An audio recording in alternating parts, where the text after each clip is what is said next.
আলু ভাজি নিতাম। এটা শুধু মশলা দিয়ে করা তো। জিরা, জিরা দিলাম, শুকনো লঙ্কা দিলেও দেওয়া যায় এটা।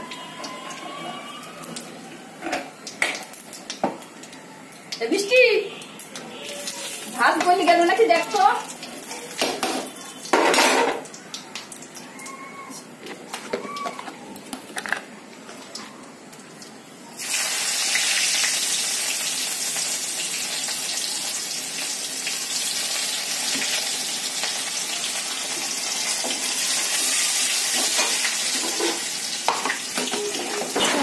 এমনি তেলে দিলাম। এটাকে বলে দো পেঁয়াজ, পেঁয়াজ 2 পার করে দিচ্ছি। বৃষ্টি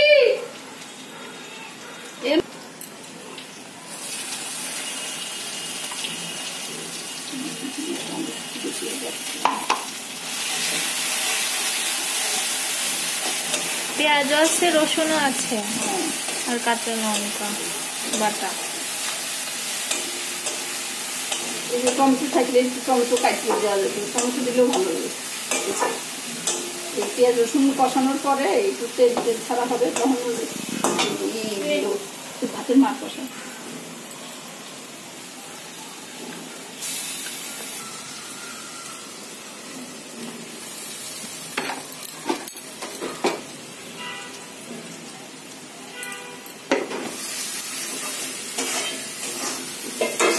গন্ধ ছেড়ে গেলে তখন আদা আর জিরা, আদা আর জিরা একটু ধনিয়াও দেবো, মাছে তো।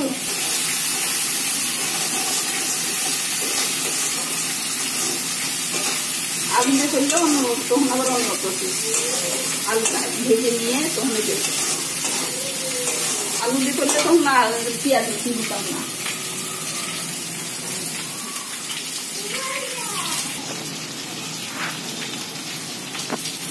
ধনে শুধু গুঁড়ো,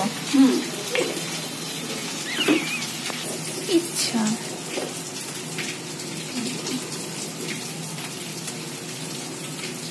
ভালোই গুঁড়ো তো আমরা খাওয়া বাদ দিচ্ছি।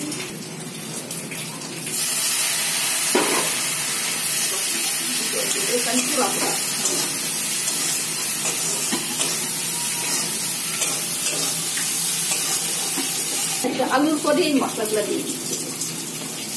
তখন তো বললে পেঁয়াজ রসুন দিবা না। না না, ওই যে মশলা মানে আদা জিরা ধনে, আদা জিরা শুকনো লঙ্কা, কাঁচামরিচ যদি কেটেও দিতে পারে, না বাটা থাকলে বাটাও দিতে পারে, না দিয়ে খালি আমি কাঁচাও দিই, একটু বাটাও দিই। কি কাঁচা লঙ্কা? হ্যাঁ কেটে দিই, মানে করে দেওয়া লাগে মাছ। আলু হলে আলু গলার পরে মাছ দিতে হবে। আর এটা তো বলার কিছু নাই। কতক্ষণ ফুটাতে হবে? এই তো কিছুক্ষণ না, মিনিট 5। মাছ দেওয়ার পরে যদি মনে করে যে একটু ঝোল কম হচ্ছে, তখন আবার একটু দেওয়া যায় গুঁড়া। না গুঁড়ার সাথে বাটাই না, আয়ের পরে গরম মশলা বাটা।